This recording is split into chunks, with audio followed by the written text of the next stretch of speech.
A little bit early, but we'll still go for it. All right. Today we're going to look at natural law theory and hopefully Kantian moral theory and maybe even rights-based moral theory. But we'll see how far we get. And if there were any questions from yesterday, um, we'll hold those off till the end. And if you have, obviously, if you have questions during the lecture or whatever, feel free to ask. Um, all right. So Uh, yesterday we talked about consequentialism. Today we're going to talk about natural law theory. And natural law theory comes from the idea that certain actions uh, or practices are natural while others are unnatural. Um, and so, and unnatural actions would be considered wrong, and natural actions would be considered right. This theory had its origins in the 13th century with a theologian, Thomas Aquinas, who is a Catholic theologian.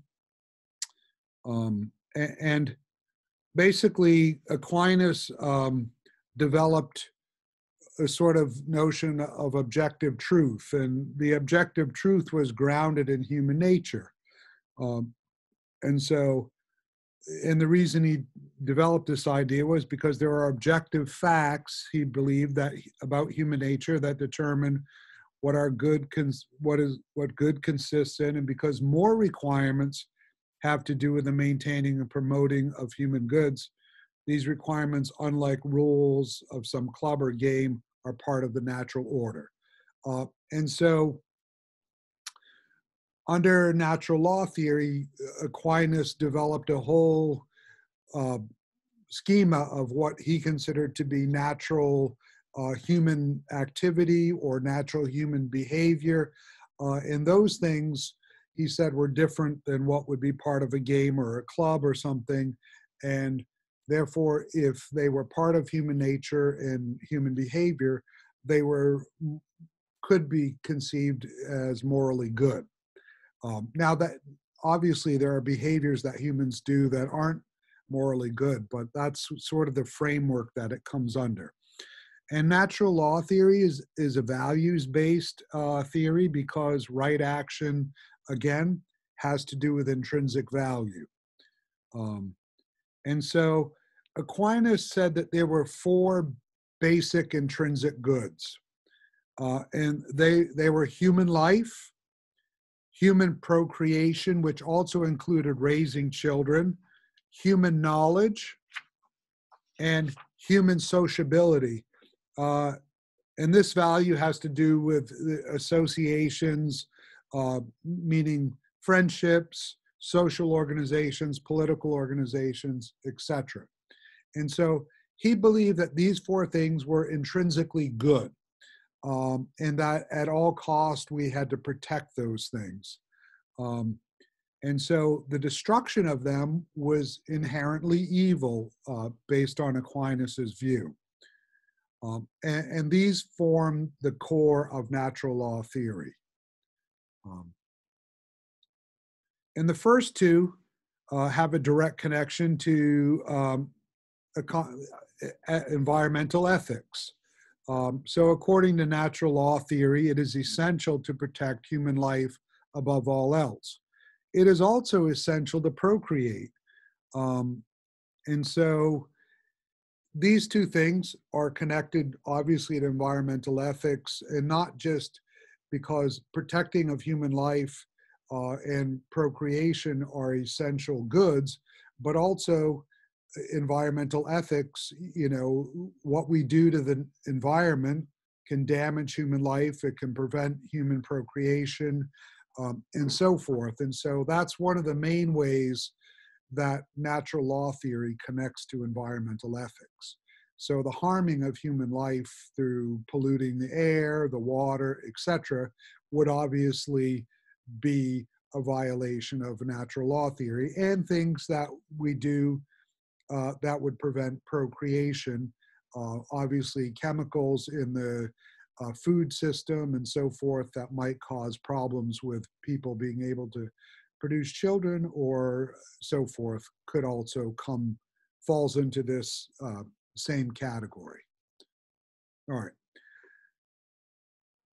The next one here, human knowledge, and the fourth, human sociability, are related in that science is the basis for decisions, and social bonds can be disrupted by dramatic changes in the environment.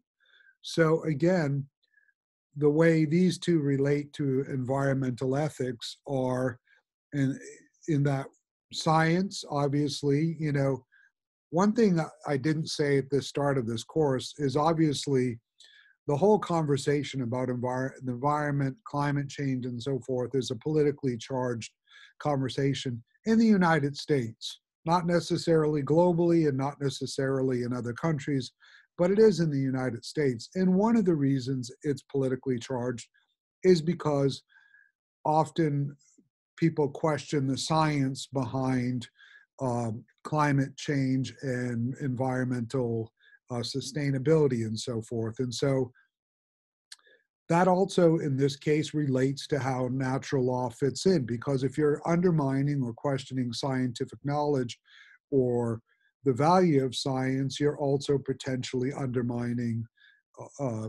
the ability for us to protect the environment. Or if you're impeding science from being able to be spread and shared, so forth. In terms of human sociability, obviously disruptions in the environment can cause the inability for humans to meet together. I mean, obviously, the coronavirus is not an environmental issue per se, but we don't necessarily know, because its origins may have been in animal species and bats, and how it got transferred into the human population, we're not exactly sure at this point. And so it's possible that disruptions in climate, disruptions in the environment that bats live in, the environment that humans live in, might have contributed to the spread of, or the cross-species contamination, if you will.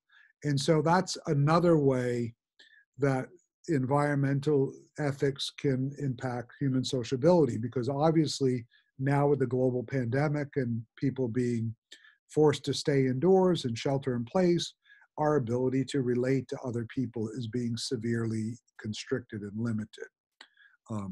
That's not necessarily a direct sort of one-for-one example, but I want you to see how these things can expand and how natural law might be employed or used in environmental ethics. All right, let's dig a little deeper into human knowledge and part of what's going on there. So interfering with good knowledge by distorting information or lying is morally wrong. And so while this gets back to what I was saying about undermining science and so forth, if we undermine science, we're disrupting human knowledge, and therefore that could be considered morally wrong from a natural law theory. Clearly in politics, we see propaganda all the time in politics. This doesn't have anything to do necessarily with environmental ethics, but that's a basic category where natural law theory would say that propaganda in the use of it, because it often disrupts human knowledge, would be morally wrong. And so when you see conspiracy theories being spread on Facebook or Twitter or Instagram or so forth, if you employ natural law theory, those conspiracy theories could be determined to be morally wrong because they're disrupting our capacity to know the truth, if you will, or to share human knowledge. Human sociability, by destroying legitimate social bonds through advocacy of anarchy, is morally wrong. And So one of the things that's important here about human sociability that would imply to climate change and environmental ethics is intimidating people that are trying to gather, for example, to express um, their displeasure with the destruction of the rainforest in Brazil, for example. So if indigenous folks are gathering in Brazil to try to stop the destruction of the rainforest, and their capacity to gather together and form some kind of social group to block that, if the government or some other entity tries to disrupt that, again, that could be morally wrong. And so that's how, again, natural law might play into environmental ethics here. Because, um, at least in the United States, we know we're constitutionally protected to protest and share our voice. But that isn't true in every country, and not every country has the same protections. But if we're talking about the environment, one of the things that we need to understand is that the destruction of the rainforest in Brazil, for example, ultimately impacts us here in North America, either because the Brazilian rainforest, or the Amazonian rainforest more specifically, purifies a significant amount of the air that and produces oxygen for a great deal of the planet. And so if we're destroying the Amazonian rainforest, eventually the amount of oxygen available for human breathing will be reduced, and the amount of carbon dioxide in the environment will increase. And so,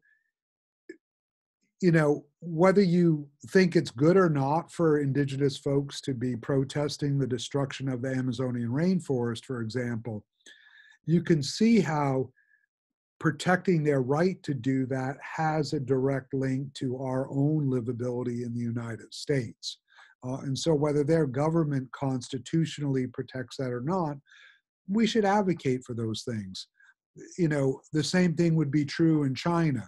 We know that, the air quality in China is much better right now because people have been on lockdown, but almost all of us have seen pictures of the smog that's in Beijing on a daily basis.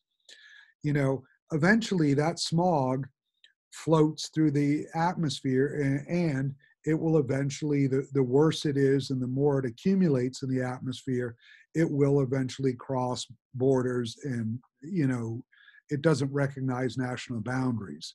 And so, promoting, for example, in China, the use of electric vehicles or solar panels and the reduction in coal, for example, is probably ultimately a good thing for the American population. But if we promote, for example, the reduction of coal use in China, that might mean that coal miners in America start to lose their jobs. And so, or coal miners in Australia, because Australia is the largest provider of coal to China. So one of the things when we're looking at environmental ethics is the sort of cost benefit analysis. So if coal miners are losing their jobs because we're burning less coal, how do we provide them resources to take care of their families and so forth? And so it's important for us to understand that, this is how natural law can be applied to this sort of problem. All right, questions at this point? By the way, Abigail, thanks for the thumbs up there earlier.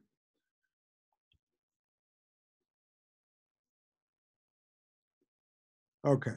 All right. So there's a second part of natural law theory, and this was developed over time. This is not something that Thomas Aquinas himself developed, but there is a question that arose in natural law theory. Is it possible to be moral in natural law theory and violate some level of the four core values? Because the reason this question arose is, imagine if these four core values of human life, procreation, knowledge, and sociability, if those have intrinsic good and violating them is a moral bad, then that would mean any type of killing would be morally wrong. Any type of violation of procreation would be morally wrong. Any type of violation of human knowledge or gathering of knowledge would be wrong. Any type of limiting people's ability to gather together would be morally wrong. And obviously, we live in societies where you can't make those kind of clear moral boundaries around everything. And so ethicists and theologians and philosophers began to ask the question, are there times when you could violate one of these four moral goods and still do something moral? And they answered it by saying yes. And how they did that would be that if the intention of the action was not to violate one of these four core values, and the violation is indirect, it can be morally permissible. Again, if your intention wasn't to violate one of these core values and the violation was indirect, it could be morally permissible. And this led to the concept of the doctrine of double effect. And so often when ethicists use natural law theory, even today, although it is commonly used today, they often employ with it the doctrine of double effect. And what this means is the doctrine of double effect is so named because it concerns cases in which performing an action would have at least one good effect and one bad effect, where the good and the bad have to do with the theory listed in our intrinsic goods. And therefore, they concluded that if you could do more good and less bad by violating one of these intrinsic goods, it might be morally permissible. Now, they put 4 criteria on this on how to determine that. And the first one is intrinsic permissibility. And intrinsic permissibility is this: the action in question, apart from its effects, is morally permissible. Second one, necessity. It is not possible to bring about the good effect except by performing an action that will bring about an evil effect in question. So necessity means that if I had to save 10 lives, and in the necessity required me sacrificing 1 life, it might be morally permissible because I'm saving 10 lives. And I'm not intentionally killing the 1 life. It's an unintended consequence of saving the 10. The next thing is non-intentionality. The evil effect is not intended. It is neither it's not the end, it's not the purpose, nor did you choose, nor a means to bring about some intended consequence or some intended end. So you don't do it specifically to bring about something else. So again, in that example, if the 1 person died to save 10, I couldn't kill the 1 person intentionally to save the 10. It would have to be an unintended happening to that. And then finally, proportionality. The evil that's brought about is less than the good that is brought about. So in that sense, there's a notion of how the proportionality of it. And so it can't be a 1-for-1 kind of thing. If there's just 1 evil and 1 good, it would not be, under the doctrine of double effect, morally permissible to violate it. But if there were 10 good things that came out of it and only 1 bad thing, it would be. All right. I'm going to stop there. So if there are questions at this point, and before we move to the next moral theory. Everybody good so far? All right.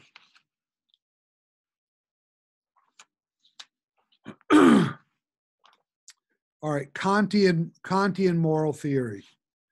So, and this obviously comes from the writings of the German philosopher Immanuel Kant. And Kant's central to his moral theory is the idea that moral requirements can be expressed as commands or imperatives that categorically bind us to certain actions. So these are requirements that apply to us regardless of what we might happen to want or desire, or how such actions bear or produce our own happiness or good. And so these actions, and this is what became known as the categorical imperative, okay? And so what Kant was saying here was that these actions, regardless of whether they bring good or sadness to my life, whether I want them to happen or desire them to happen, I have to do these things regardless. So it's a duty obligation, if you will. I have a duty to perform this. And there were specific moral requirements that he saw that created this sort of foundation of these categorical imperatives. We're not going to go through all of those, but what I want you to understand here is that this kind of moral theory doesn't concern itself with welfare or happiness like consequentialism did. Remember, when we talked about consequentialism, one of the important factors in it is how much happiness, especially in the utilitarian version of it, how much happiness it produces for you. Kant was not concerned about that. So you had a duty to perform these requirements regardless of whether it brought joy or happiness. All right. And so this is how a categorical imperative would look or work when it's applied to humanity. An action is right if and only if the action is right if and only if it treats the person, including yourself, as an ends in and of themselves and not merely a means, okay?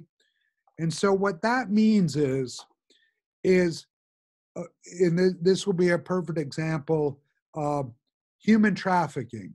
In human trafficking, the person that's trafficking the human beings is using them to make money for him or herself. So they're using the people as a means for their own end, meaning their own wealth, okay? That would therefore violate, in Kantian moral theory, that would violate a categorical imperative in terms of human beings, because you're treating the human being as some kind of mean for your own benefit and not valuing the human being for being a human being simply. So you can see how this also works in environmental ethics.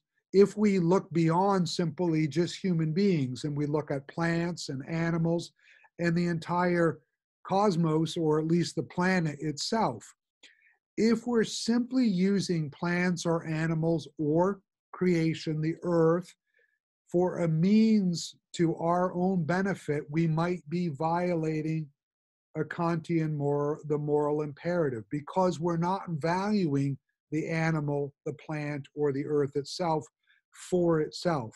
Now, people can argue with you and say, well, those things were put here for our use, for our food, for our, to live on, and so forth and so forth. And that's true.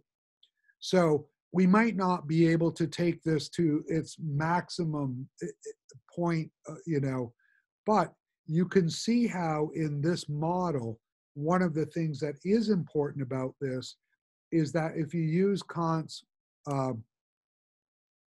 if you use Kant's categorical imperative here, we are going to care for these things and not simply abuse them or mistreat them, okay?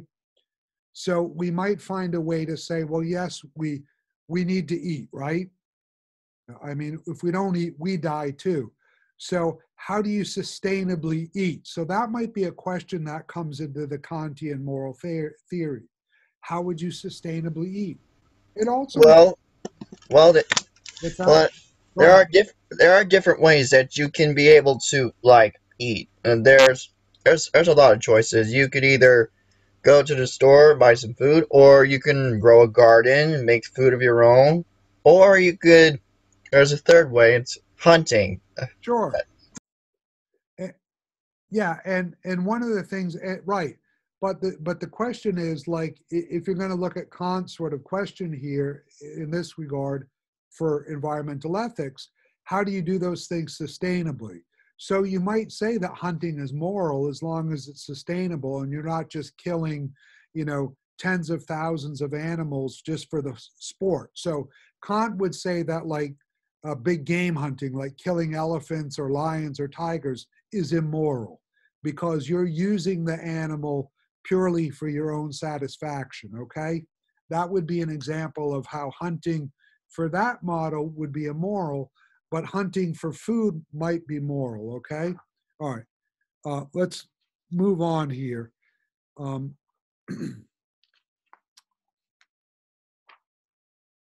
all right, the other thing that Kant would talk about, and this would also varies into the same thing that we were looking at when we were just talking about natural law theory. Kant would say that lying and deception and those kind of things are immoral as well because they turn again the person into a means. I'm deceiving someone for my own gain. And so, again, how that might work in environmental ethics, and this could be on either side. This is important to understand. We know that, there's propaganda from environmental groups that they might use propaganda in a way that attempts to deceive people. That would be immoral in this category. And people that are against sort of environmentalism, if you will, um, they also might use propaganda to deceive people. And so here, Kant would say either of those things would be immoral use. So if you're not, if you're, because you're treating people not as an ends, you're not valuing their own capacity to learn these things and understand these things. Um, and so in that sense, in environmental ethics, on either side, if you manipulated the facts or the statistics or whatever for your own agenda, you would be violating this sort of categorical imperative. All right. The last thing that Kant talks about is a notion, and this comes out of his categorical imperative, and that's the notion of a universal law formation. And that is a test whereby we can determine whether our actions are right or wrong. And here an action is right if and only if it can be, and there's several categories here. So the first thing is A, consistently conceived of by everyone adopting the practice. Okay, so if we can believe that everyone would adopt the practice, then it would fit this universal law formation. The second thing is that consistently everyone will act to its maximum. And so therefore, every person will attempt to do this as often and as best as they are able to. Um, and so this really plays very nicely into environmental ethics here because the environment stretches across the planet and it's not recognized by national governments or national borders or anything. So if you're going to create a universal law formation around environmental policies, for example, you have to conceive of things that people can adopt across the planet and not just things that are good for the United States.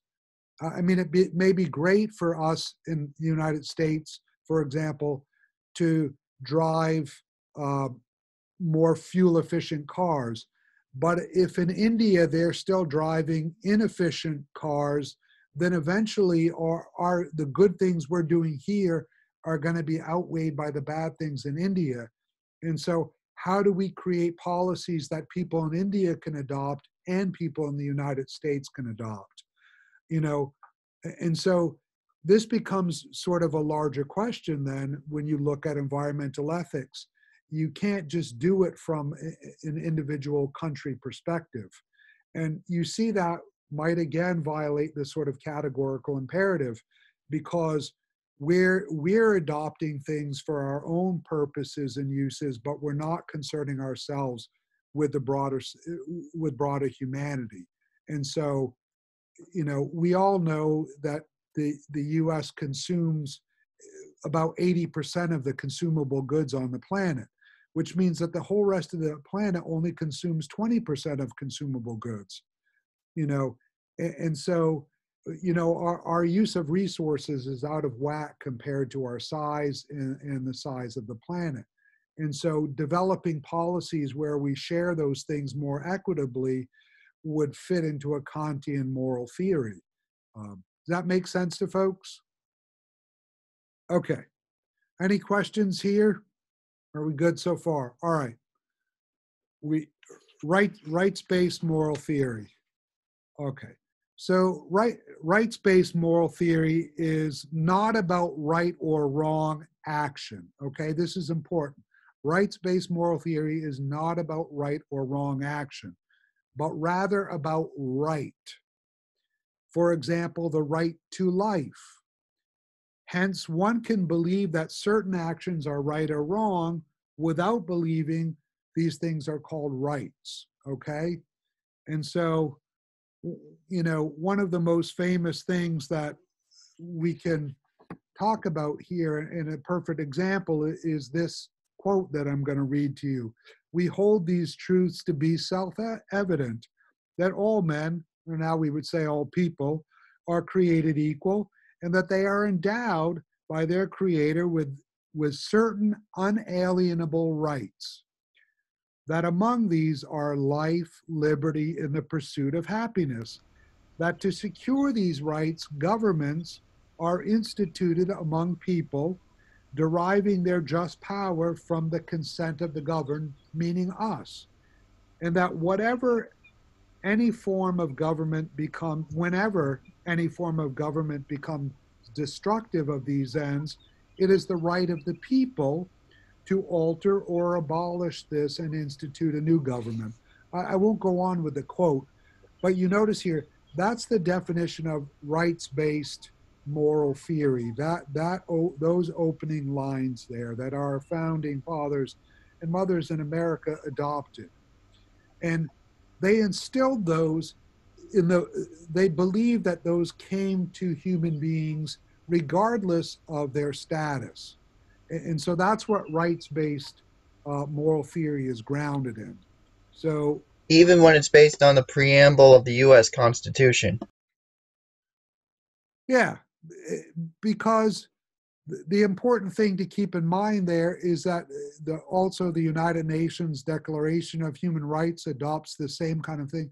We've recognized, and if you notice something, rights-based moral theory, Kantian moral theory, and natural law moral theory, all three of them are embedded in the same notion here, that human beings, because we exist, we have some inherent rights or inalienable rights, as that preamble says. And so it's important for us to see that these three moral theories are grounded in a similar concept, that there's something pre-existent to us that we don't have to construct in governments and so forth. All right. This is where rights-based moral theory gets a little convoluted. So I'll do my best, but it will be helpful when I upload the notes.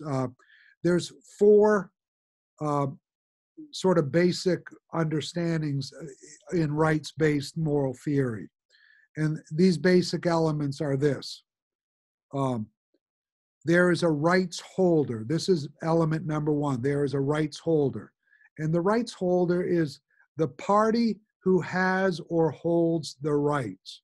For example, if you own property, you hold the right to that property, okay? Indeed. All right.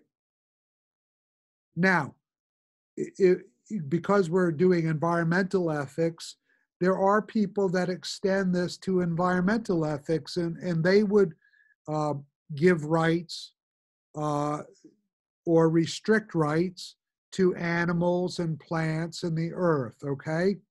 So some people would say that animals and plants in the earth might have some rights based on what we're talking about, and other people would restrict those rights. All right. The second basic element is what we call the rights addressee. And this is the individual or group with regard to whom the rights holder is entitled to certain treatment. So this is the example. If I've entered into a contract with you to provide a service, then I am the addressee of your right.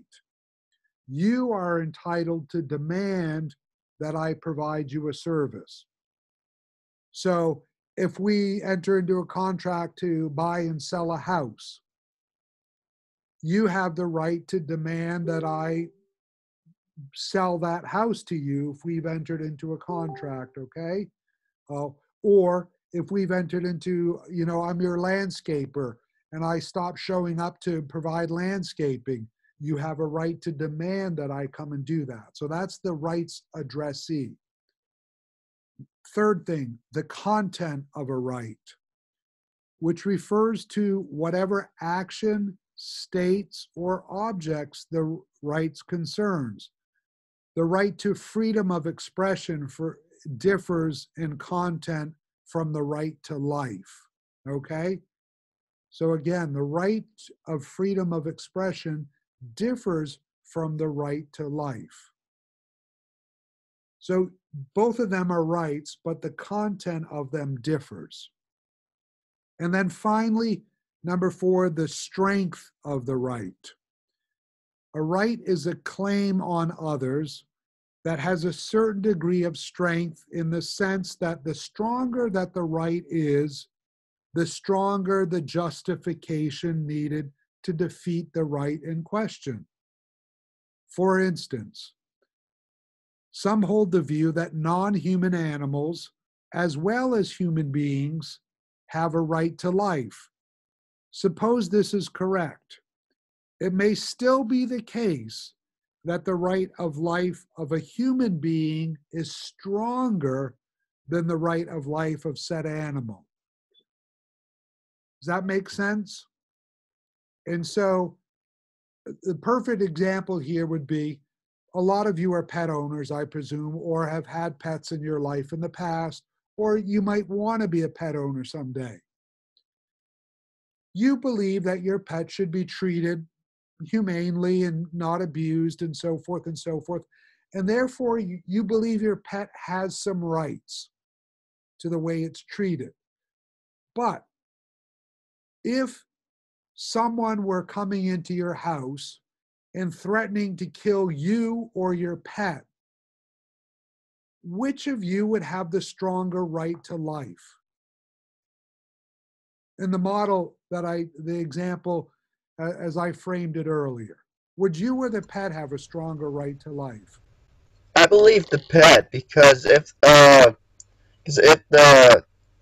guy was trying to kill the pet, that's animal cruelty. That's even worse than Yeah, but they're trying to killing a kill human. you or the pet, not just the pet. It's a choice between you or the pet. Yeah, but that would still mean animal cruelty, in my opinion. Well, sure, then that means you would be okay with them killing you. Yeah, well, it's bad, but at least it's not animal cruelty. It's just Okay. Well, then it's just murder. Yeah. What's that? Well, then it's just murder. Right. exactly. Well, but I use that's sort of an extreme example, but I put that out there because we can say that animals might have some right to life. And a perfect example would be people that choose to be vegetarian or vegans. They're granting animals a higher right to life than plants, for example. And so therefore they say that animals don't need to be eaten for food, and we can sustain ourselves on plants. So they're doing this sort of right to life. They're saying that animals have a right to life. It's higher than plants, but they might say that their right to life would be lower than humans. And so the strength of the right holder can vary here. And the same would be true for the environment in general. We might say that, you know, fish, you know, have a right to have clean streams to live in or clean lakes to live in and so forth. But then you have to ask the question, does that mean that we outlaw all kind of activity in lakes and streams, human activity that is, to protect the rights of those fish? And that would be where the question of the strengths of rights would come into question. How much strength does the fish's right to clean water compared to your right to drinking water or electricity or something else that might impact the fish's water? I'm just using those as broad examples so you get the idea. All right. Questions at this point? India, you okay? I'm good. All right. Abigail's good. Rowan, you all right? Amazing. Oh, well, there you go. Did you get goldfish today? I had ramen today, actually. All right. Well, keep us posted. Of All course. right. Of course. If there's nothing else, oh, by the way, just so everything is open on Canvas now. So sorry about that oversight on my part. I didn't realize that if I could see it, if I didn't make it available, you couldn't see anything. So now you can submit as you see fit. So take care and have a great afternoon, and we'll see you all tomorrow. Bye. See ya.